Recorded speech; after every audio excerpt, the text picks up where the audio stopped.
Spanish colonization in the Philippines started in March 17, 1521. Magellan searched for the westward route of Spice Island. This was considered the first European expedition to explore the Philippine archipelago.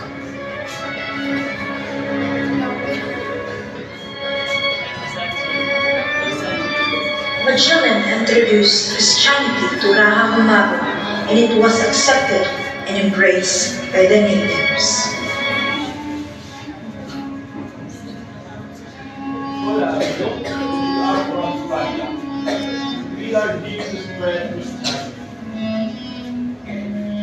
They were later baptized in the Catholic faith and taking the Christian names, and planted a large wooden cross, symbolize of Christianity.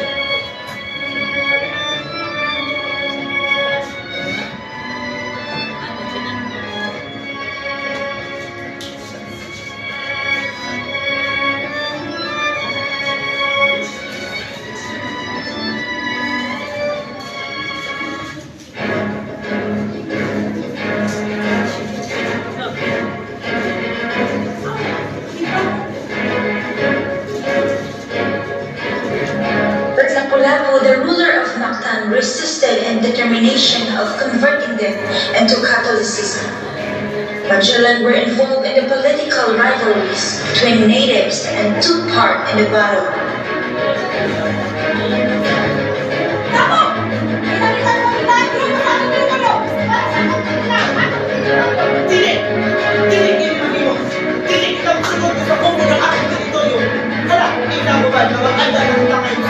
Lapu-Lapu and his men were ready to fight and kill Magellan.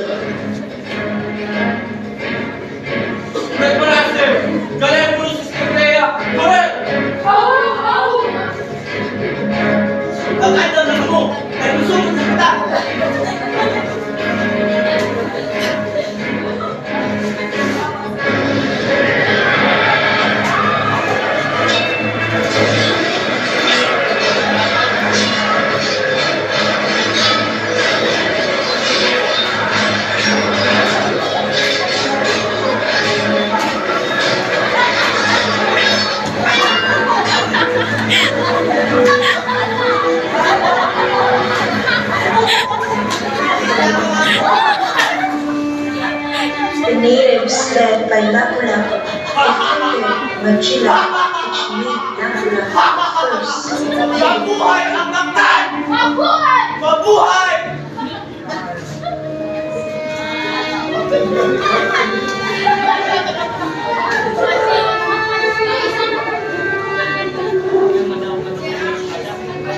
After Magellan, another Spanish expedition came in the Philippines, headed by Miguel Lopez de Legazpi.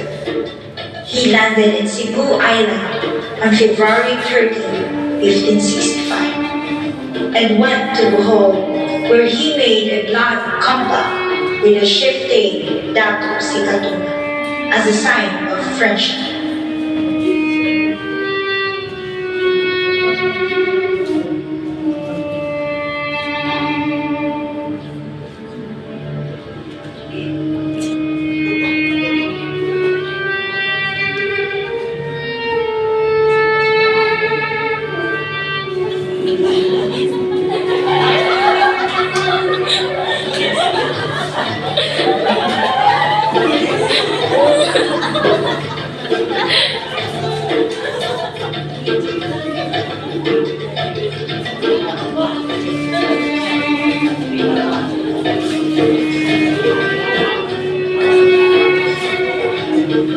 On April 27, 1655, Legazpi returned to Cebu and borrowed to Lahat Tupas and established a settlement. The Spanish built the port of Rio de San Pedro.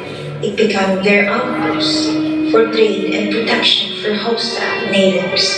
Hearing the riches of Manila, a Spanish expedition headed by Martin de Gorio went there in 1570.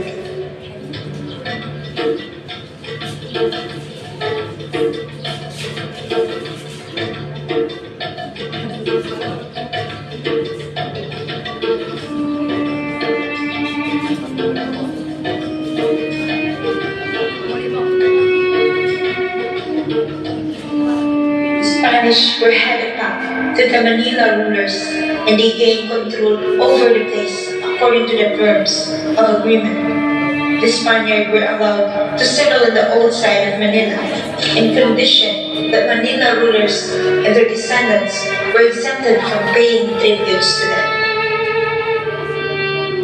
As the years went by, the agreement became invalid as the new Spanish wills forced all the Filipinos to pay taxes. They would torture and kill those who resisted and force the Filipinos to work until they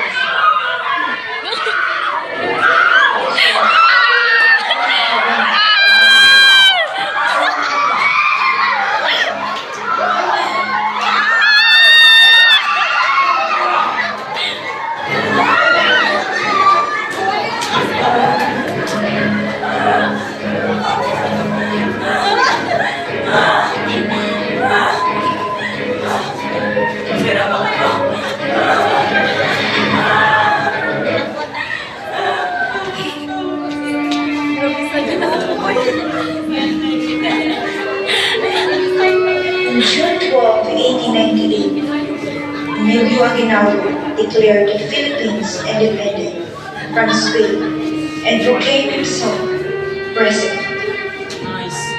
After ruling for 333 years, the Spaniards finally left in 1898 and were replaced by the Americans who stayed for 40 years.